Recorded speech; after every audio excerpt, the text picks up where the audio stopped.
Jewish Education in Media is pleased to present L'Chaim, a program that highlights the people, issues, and events of importance to the Jewish community. Now here is your host, Rabbi Mark Golub.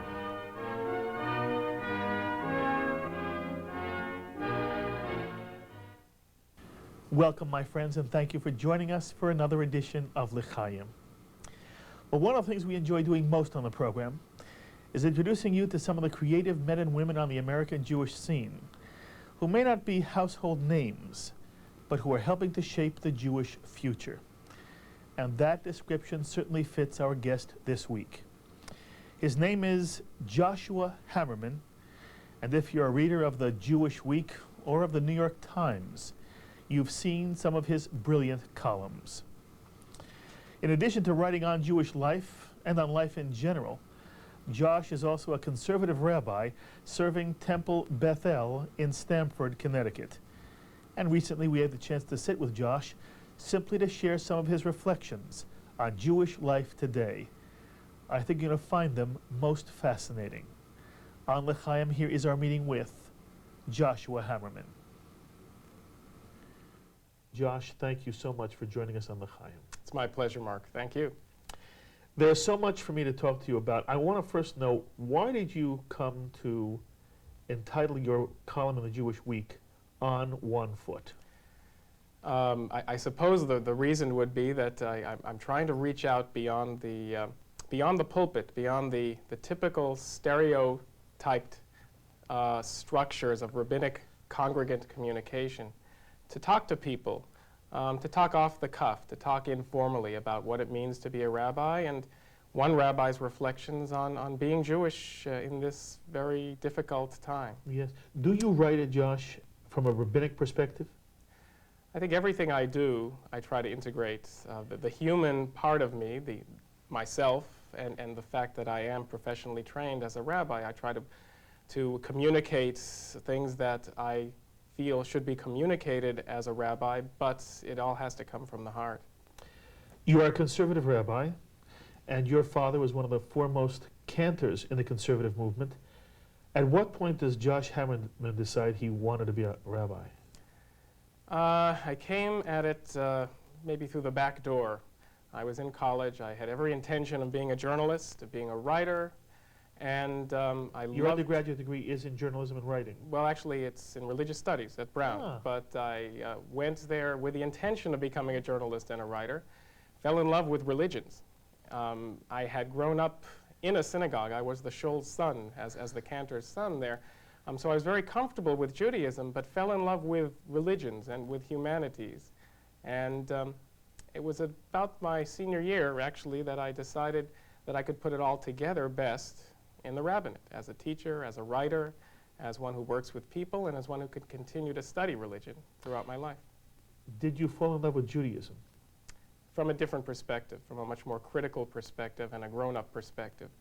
And it helped me learn what I've been trying to teach my congregants for many years, and I think every rabbi is, that when you leave a synagogue at age 13, if that's your last impression of Judaism, you ain't seen nothing yet. Mm-hmm. And you really need to come back to it and learn it as an adult.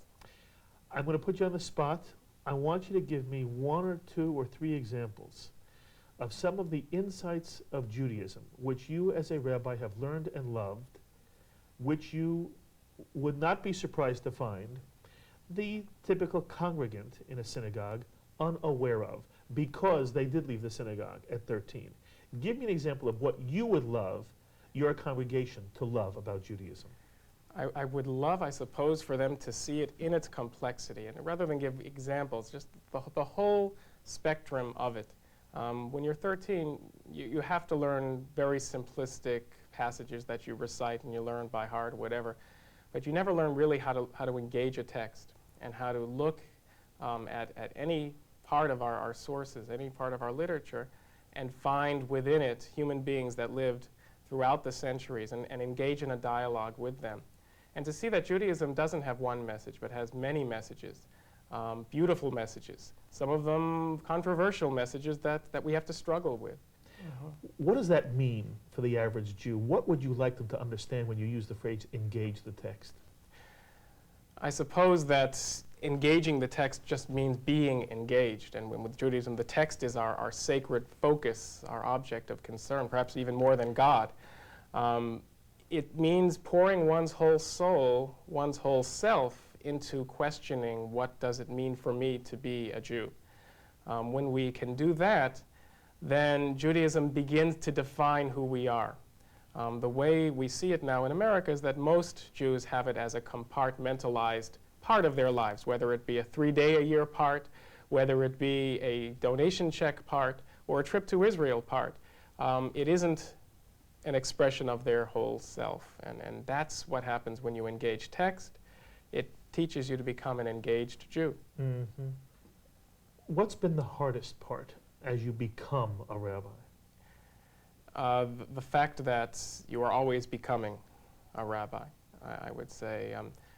Leaving the seminary wet behind the ears, and it is no criticism of my education, I was woefully unprepared for what was in store. And I believe every rabbi comes out with absolutely no idea of what it really means to have ultimate responsibility, in a sense, over the things that most deeply affect a whole community of individuals.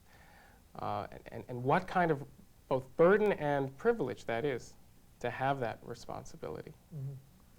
Have there been surprises for you becoming a rabbi? In other words, are there things you either expected to happen or didn't expect to happen before you became a rabbi, especially a rabbi of a full-time large congregation as you are now, things you had not anticipated which have surprised you? About every day, I would say. The greatest surprise that hit me right off was that most people do not see me when they look at me. They see the rabbi of their congregation. They carry with them, clouding their vision, every piece of baggage that they have toward past rabbis, toward Judaism itself, toward their parents, toward the things that they used to do that they no longer do, their fears, their immortality. Everything comes into play. And I have to recognize that every time I enter into a conversation with a congregant or with anyone, that they're not always seeing me. And I have to try to see who they're seeing so that I can communicate a little bit with that in mind.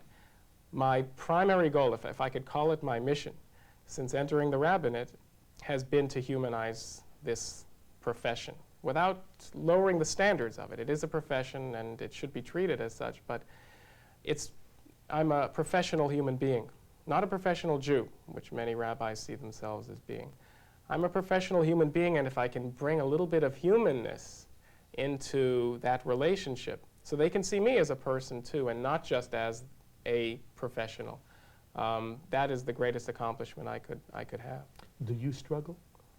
I struggle all the time. And the irony is, I think it's my job to struggle. I think it's my job to fail, because when I fail, I can also help teach people how to overcome failure and how to grow when one recognizes one's failings. I struggle with Judaism. I make that very clear to my congregants. There are things that I don't do that they don't do. There are compromises that I make that they're also making. And yet I try to point them in the direction. Instead of pulling them toward greater observance, I try to enter the journey with them and try to show them the way a little bit. Talk to me now about some of the problems confronting the American Jewish community, which you not only see as a rabbi, but which from time to time you write about. First of all, talk to me from your perspective about the level of Jewish commitment in the American Jewish community today. There are some who are very frightened, Josh, of not only the intermarriage issue, which I'd like you to speak to, but more than the intermarriage issue, just kind of blasé assimilation, in which the typical average Jew kind of drifts away from any Jewish center. Speak to that issue for me for a moment. The main problem we've got is that we are a culture in transition. Judaism has undergone massive transformation over the past century. Just the two most tumultuous events that hit us this century, the Holocaust and the creation of the State of Israel, are among the half-dozen most significant events of our entire history. Given that, I think we're all groping. We're going from a religion that was based on commitment and commandment to one based on choice. And we've done it in a generation. The Enlightenment began the process, and a lot of other things happened, but really wasn't part of the mass culture until the past generation. And rabbis have had a lot to do with that. Rabbis have seen it happening and have not done much. I don't know what could have been done to counter the effects of what people call assimilation, but really is a question of choice, of converting to a culture of choice very quickly, of giving people positive reasons to be Jewish and to embrace Judaism from a positive perspective, rather than the same old word from on high that you must do it because your parents did it. Mm-hmm. And that does not go anymore. People know that. Mm-hmm.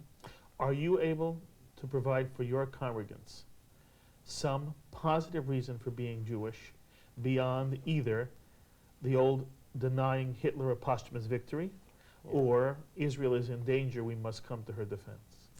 There's no magic formula here. I wish I could tell you on one foot how that can be done.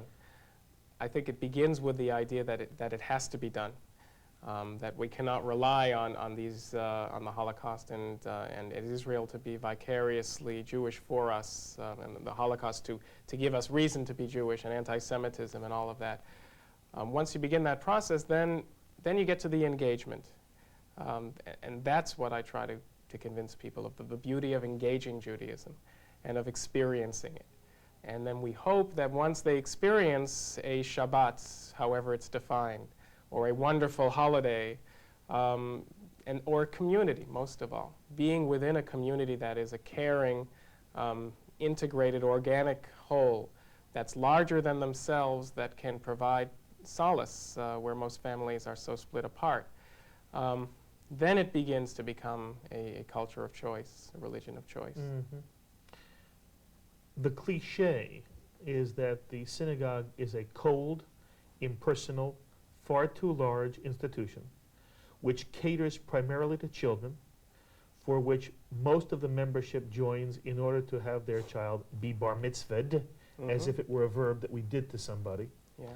And that very often there is little or no adult Jewish learning or adult Jewish activity beyond a social nature.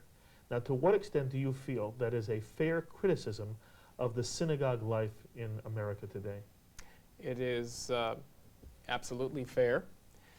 I don't know whether in the 50s and the 40s after the war with the baby boom that it became necessary to do it that way. I don't want to look back at the last generation and criticize, but it has left an awful mess for us right now.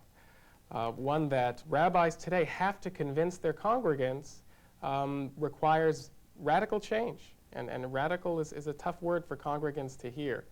That it no longer is enough to drop your kids off. That once we educate them to age 13, that's not an accomplishment. That's barely an achievement of a small degree. We want to fill them with self-esteem and pat their backs, but we want to say, if you don't go any farther, I'll never see you come back in this door. Mm-hmm. And there are many kids that I see walk out the door after their bar mitzvahs that I say, I'm never going to see this one again. So it's not a great moment of triumph or joy for me in those situations. But congregations and the American Jewish community as a whole need to hear the difficult truth that we need to raise standards and that we need to engage as adults. So very often you're suggesting in the typical congregation there are many people there who don't want the rabbi to push. Right. All they want the rabbi to do is in some kind of classically priestly fashion to raise the fingers and do the blessing, but not to ask anything more of the individuals. And that is part of the role, too. That's what makes it so complex. A rabbi is a healer. There's no magic power here, but people see the rabbi in some way as a messenger from God or as a mediator, and that's terrible. It's not a Jewish thing, but it's something that people see. Are you a messenger of God? No. Are you a mediator? No. Are you making that clear to your congregation? I am, but I use it.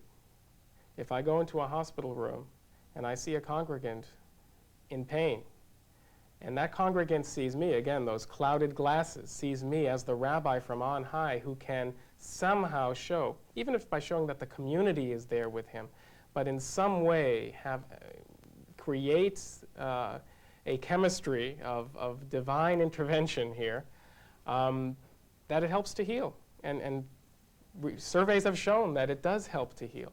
So I candidly and ashamedly admit that I use some of those priestly functions because I know it helps people. But I try also at the same time to show them that I'm a human being. Is there a way somehow to split between the theory and the philosophy of Judaism outside the hospital room, and yet inside the hospital room suspend the philosophy? Is it possible when you teach, either from the pulpit or in a classroom, you make it clear that Judaism never believed in any notion of a rabbi being some kind of real spiritual intermediary between a human being and God? That is not to say that we do not have the notion of shliach tzibur in the Jewish community. But that's not the rabbi. But anybody. Often, yeah. Okay. But more to the point, are you able to make a distinction between how you would treat the intellectual pursuit of Judaism from that moment when anybody comes to you in pain and says, "Pray for me," or "Would you ask God for?" And at that point, neither you nor I would ever stop to tell somebody, "Well, I want to explain to you the philosophy of Judaism." Yeah. At that point, the answer is, of course. But are you permitted then, in the classroom or from the pulpit, to say, "Let me try to give you a perspective of Judaism in which that might not be something you'd ask for"? I certainly can do that, and in the classroom especially, I will do that. On the pulpit, I will try to do that, to humanize the role as much as possible. But people have incredible needs. They are so needy of help, and they're crying out for help, not just from the hospital room. And they want the rabbi to save them. Now, it's very easy to fall into that trap, which most rabbis do, of saying, "All right, I'll be your savior. I'll help you out. I'll lift you up. Here, let me bless you. Here, let me reassure you with words of comfort, with a balm, with very soothing talk. Yes, there is immortality. Yes, I know the secret. I know the truth." It's very easy for a rabbi to fall into that. It's also very self-flattering. Oh, sure. It makes the rabbi very important. It does. It makes the rabbi important rather than Judaism important. And to add more to it, again, getting the job element here. They want the rabbi to be important. I'm naturally a fairly shy person, one that does not go out, and I'm certainly not a super schmoozer. I'm not a great politician and don't want to be. I'm also not one who could, at least by design, represent my synagogue on the highest levels of every board in the community because I want to be seen. But they want the rabbi to be above them. I think many congregants, not all, but many congregants have that desire that the rabbi be this imposing figure, so that when he tries to express more humility and shrinks back from it, it not only disappoints, but it fails to fulfill that need. Do they get angry? Well, if your need is unfulfilled, you get angry. And they don't know what they're getting angry about. It's been very hard, I think, for any congregation I've worked with to accept the fact that, and they know, because I write about it all the time, that I see my life's mission as being one of trying to change the role that they're so used to seeing, and being unlike most of the rabbis they've ever seen. It's probably harder on them than it is on me to accept that. Does it ever frighten you for yourself and your decision to be a rabbi? Only until I try to imagine what else I would be doing. I can't think of any other thing that would fill my life so much with potential to make an impact and to do something with my life, that in 25 years when I look back, or 50 or however many years, when I'm not a young rabbi anymore, I'll say, I did what I could. What is your own, or what are your own fondest memories as either a child or a young adult being in a synagogue and seeing rabbis? Your father was a cantor. Mm-hmm. But what are some of the memories you have that are warm and wonderful? I have some just incredible memories. I grew up in Brookline, Massachusetts, which was itself a shtetl. I'm waiting for someone to write the first book. I'm so removed from it now, I don't know if I could, about the American shtetls, so nostalgically, I mean, growing up in the 60s and even the early 70s. But my father taught me an awful lot. He didn't discuss Jewish law much in the house. We had a very traditional but somewhat relaxed household, kosher, Shabbat observant. We walked to shul. But there was never a question of we're doing it out of ideology. It was just a very comfortable feeling. And while I never felt that he was away from me too much as a clergy who was always out doing funerals and things, I felt privileged to be with him at times when he was officiating.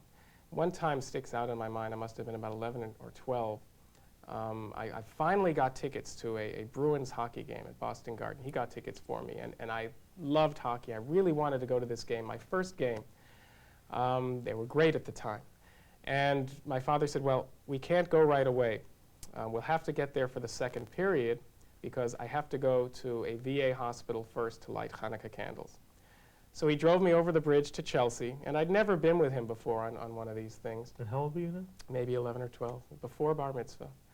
And I stood in the back while he led this group of senior citizens, veterans, people with all kinds of disabilities in the singing of the Hanukkah candles. And I saw him for the first time from the perspective of not just a son, but a son absolutely in love with what his father does.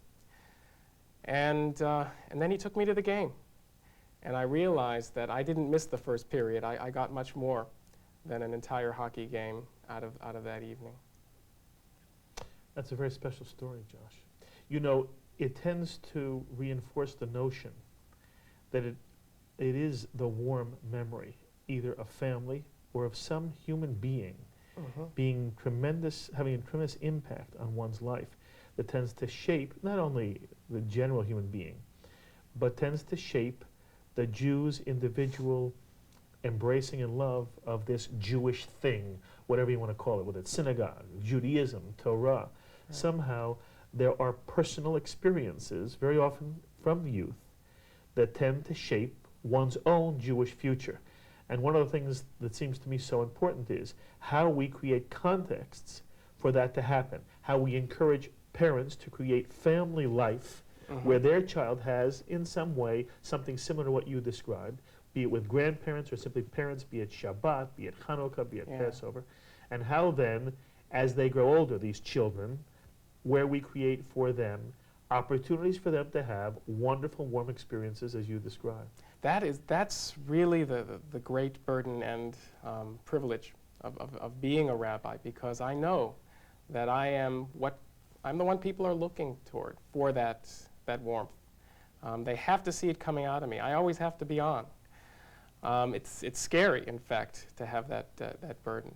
But I also know that it is a privilege, because every time I see a child and I hug him, I know that I'm creating a Jewish memory for him. That's right. Which, you know, if a neighbor hugs him, it's not a Jewish memory. You know, you said before that one of the reasons why you enjoy being a rabbi is that when you think of what you would want to do, it's what you'd want to do. What else would I do? If you could make a living at writing, you would also make a tremendous contribution. Your writing is one of the most beautiful contributions you make. It is spectacular how you are able to, by reflecting on your own soul, open us to so many of the feelings that we have and so many of the beauties of life. You wrote one piece on what it was like to be at your own son's bris. Would you tell the L'chaim community about that moment and why it turned out to be so special? That moment was when the Moel handed me the knife and said, I'm going to give you a gift that no one else can give you. Here, it's yours. And my child was all prepared and ready for the Did you know it was coming? Cut. No, I had no idea that it was coming. Nor did I know that an article would come out of it at the time. But what did you feel at that moment? At that moment, absolute trepidation. because, and without, beyond thought, beyond any capacity to know what to think. Because here was a child that I was just getting used to holding in my arms. Your firstborn? And second, actually. Okay. Now the first feels left out about all this. But this, I really wasn't used to him. And he's so small. I mean, he was not only that, but that part of the anatomy was so tiny. And I realized that his life was, in a sense, in my hands. Even though all caution had been taken by the Moel to almost make it impossible for me to blow it. But that's intellectual. On the emotional level, I felt that this child's life was in my hands. Did you ever say, I don't want to do this? I didn't have time to say that. And there were a lot of people out there. And there was a video camera like this one looking at me. So I couldn't say that. And I knew it was a privilege. And I knew it was something that Abraham had done. And that I'd always wanted to do, but had never felt I was able to do. And I'm not the most coordinated person in the world. So as I wrote in the article, I took the blade in my right hand, even though I bat, throw, and everything else lefty. And it was very fast, but it also took, in my mind, hours. So it's over. What does it mean to you? Well, what it means to me is it gave me another chance to deepen not only my sense of attachment to this child, which I really tried to bring out in the article, but also the power of ritual in my life, and Jewish ritual especially, and what it can mean. You bring love everywhere you go. You are an extraordinary young rabbi, and I don't mean that to be condescending, because in fact when you stand in front of any gathering, you are able to generate tremendous respect and are able to give us tremendous learning. I really wish for you only the best congregationally in terms of the wonderful writing you do, and I only ask this, that from time to time you come to our L'chaim community, share more of your very special insight and some of your very special wisdom. I thank you, Josh Hammerman. It's been a real pleasure for me. It's a pleasure.